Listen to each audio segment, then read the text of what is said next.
Good morning, good afternoon, good evening, depending on which part of the world you're in.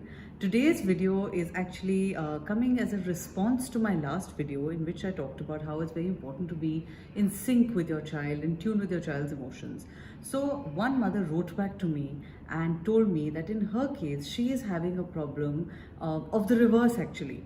Her child, her teenager is coming to her and wants to talk to her, but she doesn't know how to respond. So she is the one who's actually blocking off that communication. Now, according to her, in her family, when she was growing up, family conversations were not the norm. So it's not something that she is used to.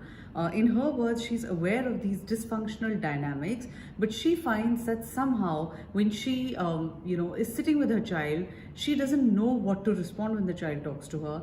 And in order to, not sound preachy, because she says, I feel when I talk to her, I become like my own father and I start sounding preachy. So in order to not do that, I shut up. So she wanted me to do something to help her. She says she's also a single mom. So maybe that is also contributing to this. So I'm going to take this up in two parts. The first and most important thing about this is that there is obviously a need to reevaluate your own childhood, the way you were parented. You need to look back and see what is it that your parents did well. Maybe you want to pick up some of those things and use that with your child. It's also important to objectively see what maybe they didn't do that well, and maybe those are the things that are playing out when you communicate with your child, but you need to be aware of it and make an active sort of idea to not do that.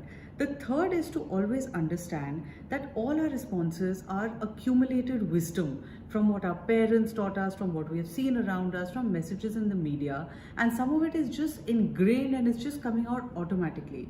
But at some point you need to understand that your parents are also a product of their own childhood.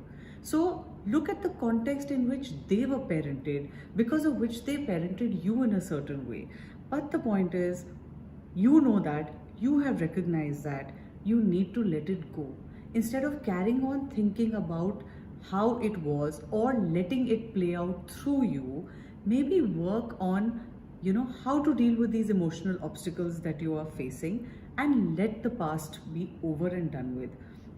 At some point, maybe this involves some sort of emotional healing, some sort of forgiveness. But remember, your parents were also a product of, their times, but you have a blueprint of what not to do. Since you are already aware that you are doing something that is not okay and which you don't want to perpetuate. It is something that you yourself have written and said that you don't want to carry on this cycle. Now, one good way to do this is to write it down. Writing is very, very cathartic. Maybe just keep a journal, put all your feelings down in that, and then just be over with it.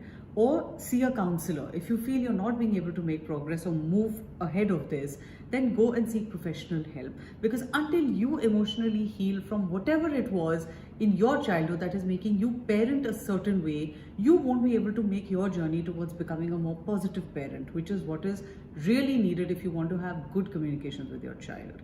So the next part I'm going to deal with, tune in for the second video.